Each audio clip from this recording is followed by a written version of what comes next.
Welcome back. Today our commander is Slimefoot and Squee, which is one of the best commanders out of that set. It's a great card. Whenever it enters the battlefield or attacks, you create a 1/1 green saproling token, which is pretty good, but the ability that we're going to be focusing on is its second ability, where you play one generic, one black, one red, and one green. You sacrifice a saproling and return Slimefoot and Squee and up to one other target creature card from your graveyard to the battlefield. So essentially, you can put any other creature that you want in the graveyard with the multiple cards that we have in the deck that do that, or we can just sacrifice them if they're already out there, or discard them, or mill them, or any other way to just get those big creatures in the graveyard, bring them back with Slimefoot and Squee for free, or essentially 4 mana, and we get itself, and it replaces itself because it creates the 1/1 when it enters, so we don't even have to worry about it sacrificing the saproling. It's a fantastic card, and that's the entire deck. That's basically what it's focused around. It's just all about putting big stuff in the graveyard, having a lot of death triggers or token creation triggers like Mirkwood Bats, and all of the other cards that you know and love. So let's just get right on the games. Game 1, our hand isn't looking the best. We don't have the best mana with the land, so we're going to mulligan that. That's looking actually quite a bit better with the Tendershoot Dryad, the Chupacabra, the Citadel for late game. That's going to be a fantastic card, and the good mana ramp with the Outlook and the Fabled Passage. So we're going to keep that here. We're going to play the Outlook. We're going to go with a Mountain because that's the one that we need. We have a Swamp and a Forest, and we do have a Fabled Passage for whatever else we need, which will probably be a Swamp because we do have a Ravenous, which costs 2 black, and a Citadel that costs 3. We're going against a 1-drop commander, Frodo, and it's white-black, so that's going to be interesting. It's a upgrade commander, so we're going to play the Forest here and pass back. Let's see what he ends up playing. Slimefoot and Squee is going to be a fantastic turn 3 drop because it's just a great card overall, and it's going to start putting pressure on him to do stuff to it, which we'll just be able to bring it back over and over again. It's such a good card. It's one of the best probably out of this set. Frodo swings in. We're going to take a damage, or we're going to take 2 actually because he upgrades it and he gains 2 back. Here comes Slimefoot. Just the fact that it's a 3/3 3-drop and it does the graveyard shenanigans and it makes tokens, it's just a fantastic card. Next turn, I think we do Fabled Passage into something, or we might just do the Swamp with the Ravenous. If he kills the Slimefoot and the Squee, we'll pop his commander, or anything else that he puts out there that are kind of a threat. Doesn't have any Swamps though, which will put him a little bit back unless he gets one right now. He gets an Inherited Envelope. Okay, that's fine. So he does have the mana that he needs. Well, some of it.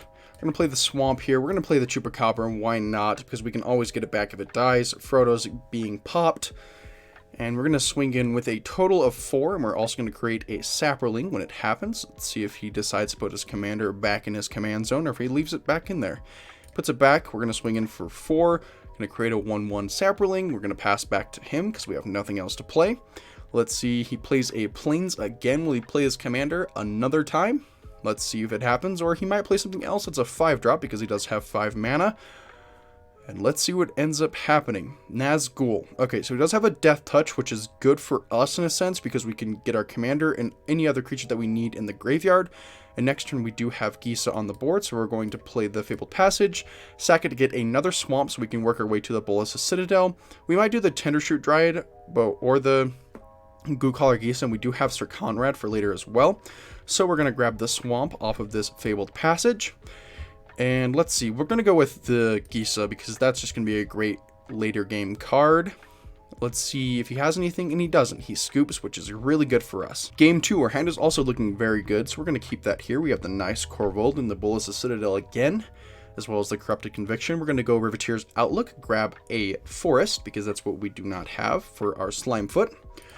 Going to go with the Forest, and we're going against Omnath, Locus of the Royal. Okay, so he's running Elementals, almost definitely. We're going to play the Swamp here. We'll pass back. Actually, no, we do have the Skull Prophet. We just drew that. We're going to play that, and we're going to pass back. That's a fantastic card in the deck because we can self-mill, get our creature cards that we need in the graveyard, and start bringing them back. He plays Deliberate, so he gets to scry, then draw. And he draws 1. So he put both of them on top, so both of them are presumably good. We're going to go with the Slimefoot and Squee here. We're going to make the 1/1, and we're going to swing in for the 3/1. He goes down to 22. Let's see, does he have the red that he needs? Let's see if he plays it. He does.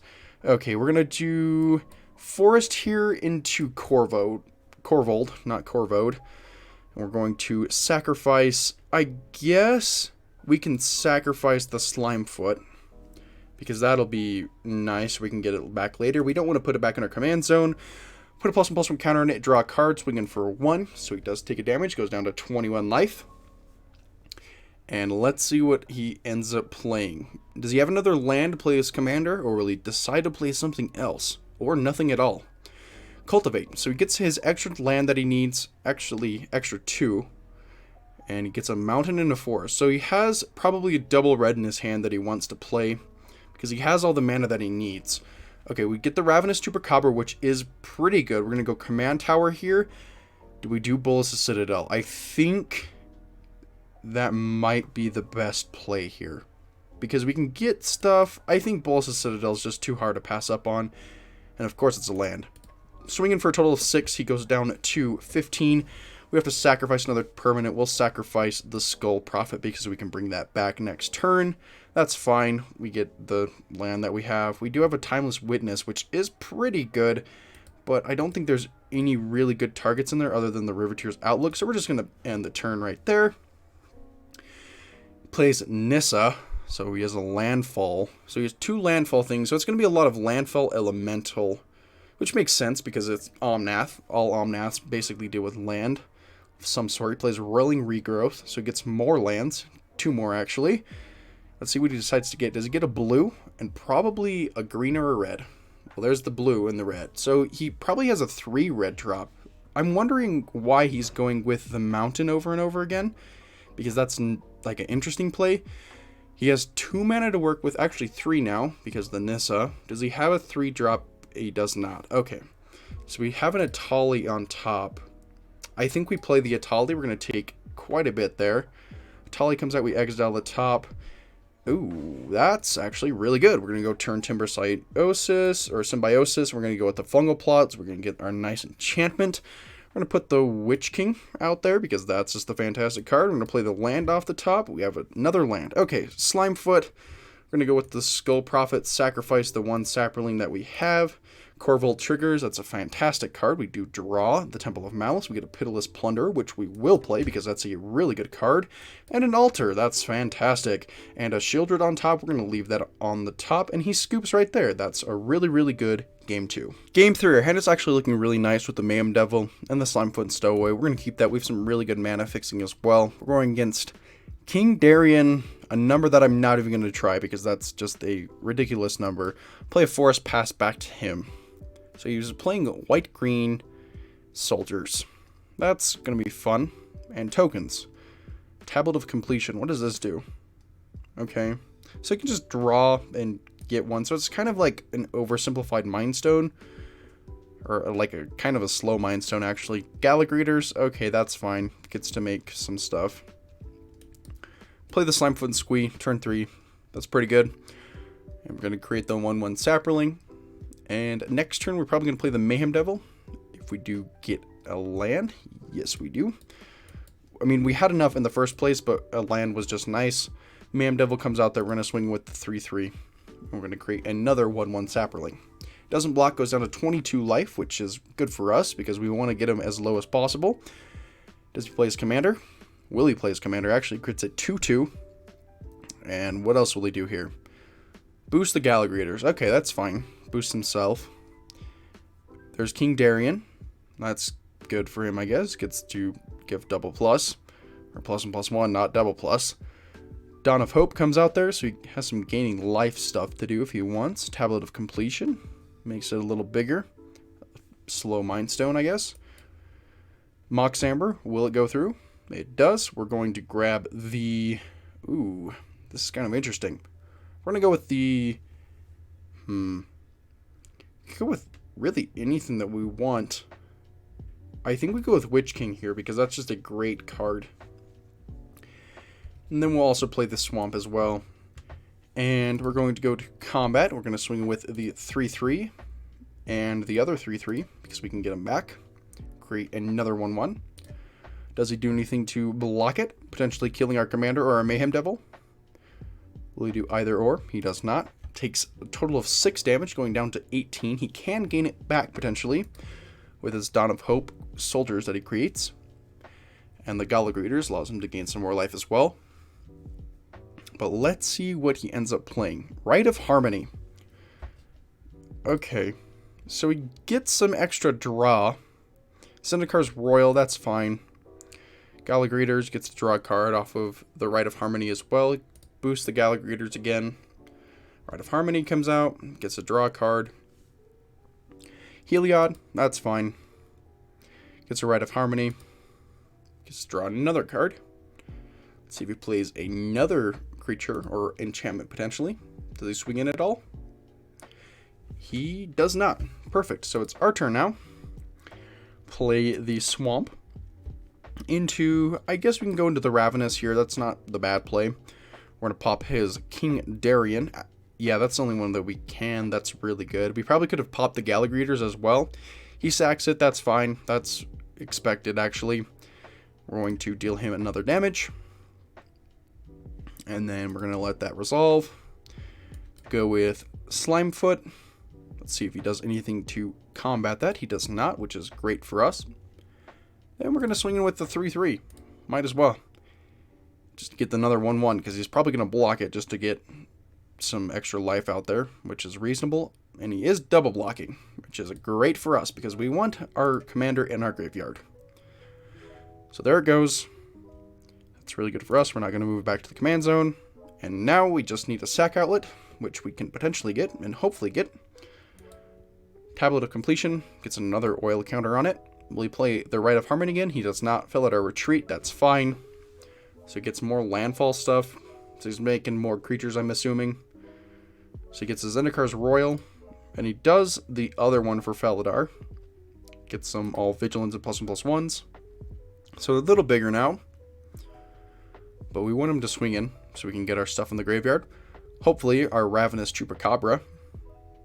Will he swing in at all? He does with the 5-5. We're going to block that with the Ravenous.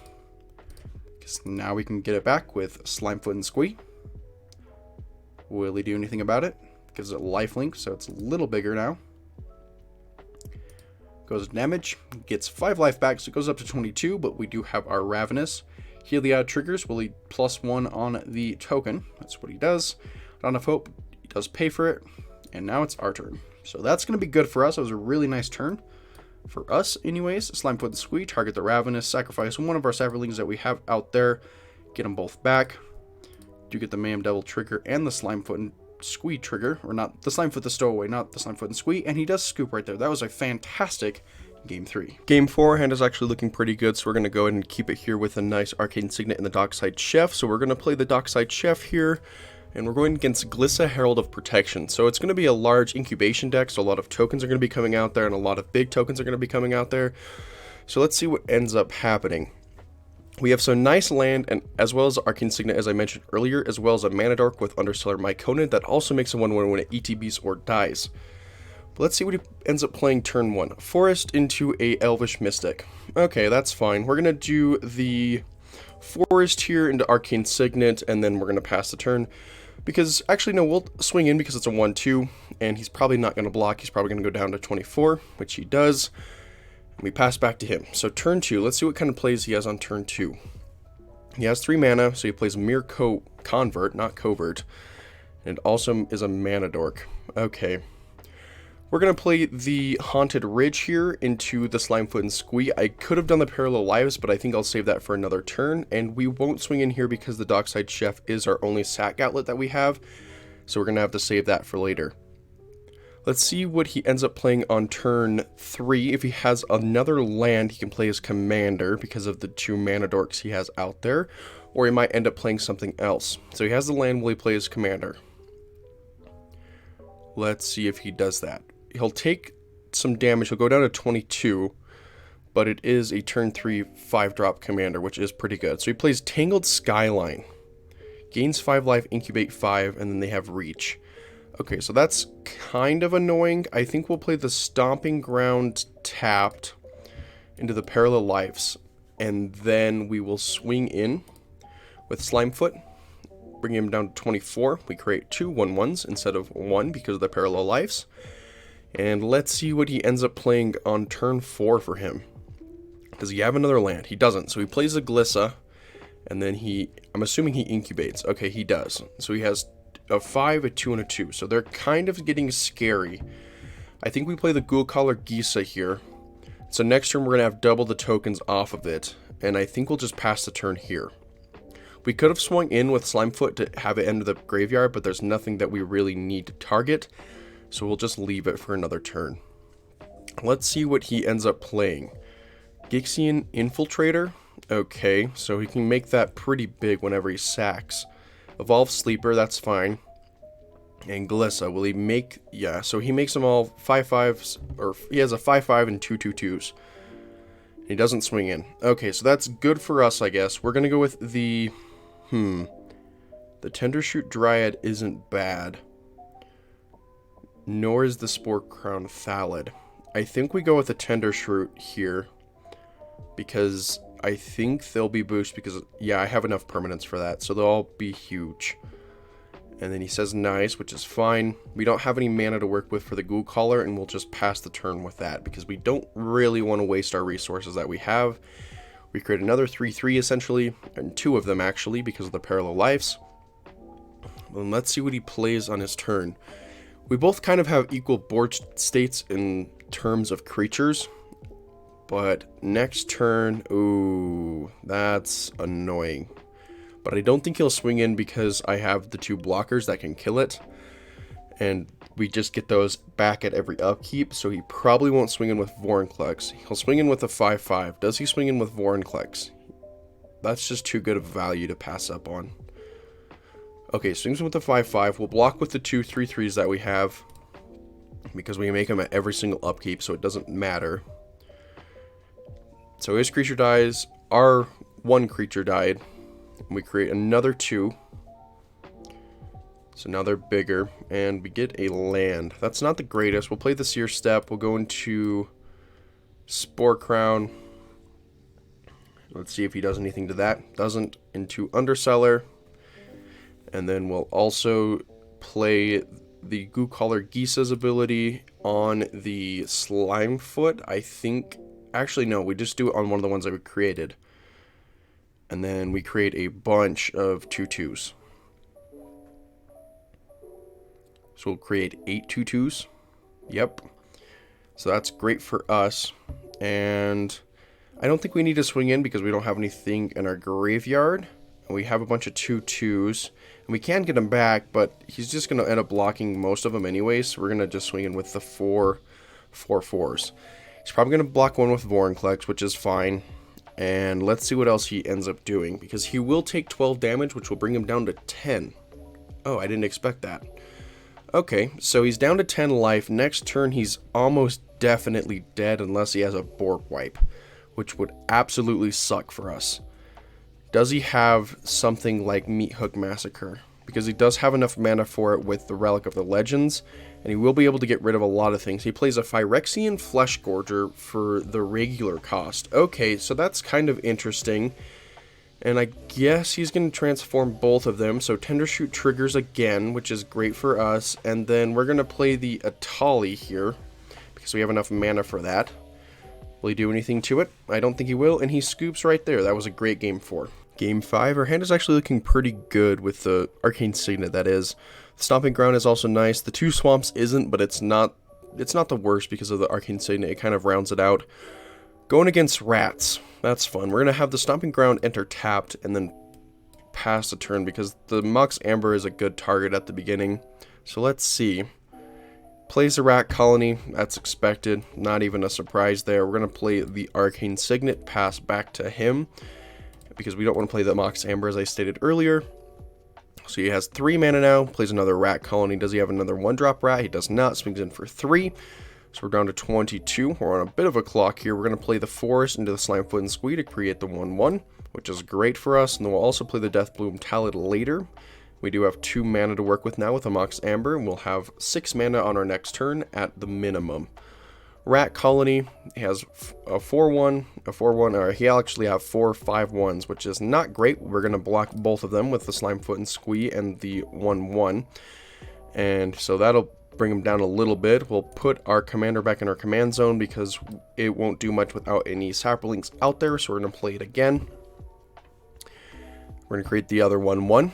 And let's see, does he have another land? Play his commander? It doesn't look like he plays a rat colony and another rat colony. That makes sense. And he has a 5-1. We're going to block it there. And we're going to take 5. We're going to go down to 17. He has 3 4-1s, which isn't the greatest. We're going to play a land here into the Pitiless Plunderer and the Deathbloom Talid. And I guess we'll just pass the turn with that. Did he get the land that he needs? Okay, so he has the Arcane Signet that he wants. He has another rat colony, which is annoying. Does he swing in? He does not. Okay, so we're going to play the Mountain.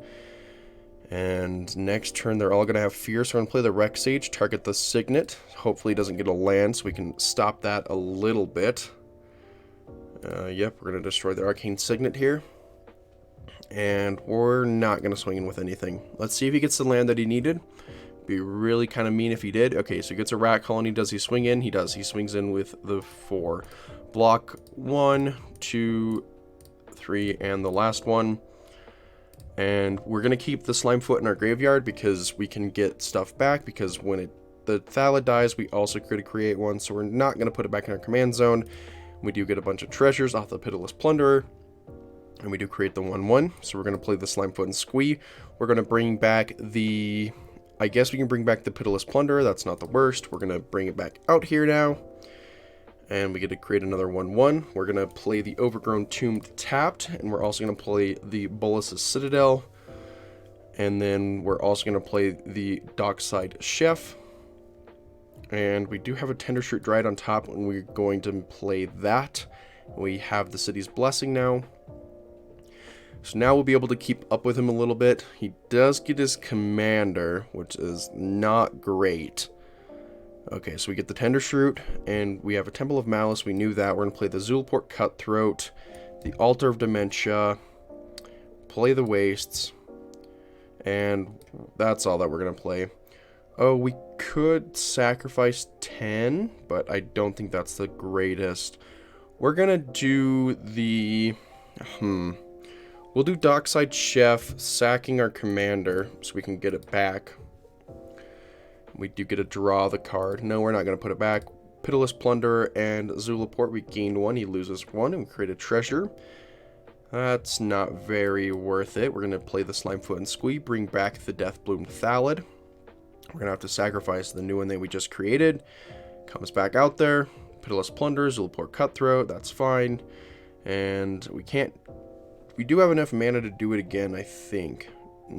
Yeah, we do. So we have 1, 2... Yeah, okay. We're going to do the Altar of Dementia. We're going to target ourselves. We're going to sack the Slimefoot. And we're not going to put it back in our command zone. Pitiless Plunder and stuff triggers. Okay. And let's see. We didn't get anything super great. We're going to play the Slimefoot and Squee again. Go with a Yavimaya Shepherd. We're going to auto-pay that because we have enough mana. We're going to sacrifice one of the saplings that we just created. We're going to get more Zulaport Cutthroat and Pitiless Plunderer triggers. Slimefoot and Yavimaya comes out here, and then we're going to go to combat. We're going to swing in with the 2 3/3s that we have, and let's see what he does with them. Nothing. Okay, so that's great. We're going to do on this turn, we're going to do Slimefoot and Squee with Altar of Dementia again. Targeting probably the Overgrown Armasaur. We're not going to put it back in our command zone. Pitiless Plunderer, Zulaport Cutthroat, triggers again. Let's see what we get. Nothing great. Spore Mounds on top, that's not too bad. We're going to grab the Overgrown Armasaur. We're going to auto-pay that. We're going to have more triggers here. Sacrifice a new sapling that we created. I probably could have sacked one of the tap ones, but that's okay. Pitiless Plunderer, Zulaport Cutthroat, Slimefoot and Squee triggers, that's fine. And we'll play the Slimefoot Thalid Transplant. And is that whenever it attacks? Oh, ETBs. Whenever a swamp or forest enters. Okay, we're going to pass the turn there. Create another 1/1. It's going to be a 3/3 because of the City's Blessing and Tendershoot Dryad's ability. So our board's pretty big. Next turn, he's almost definitely dead unless he has a meat hook, and we won game 5 pretty easily there.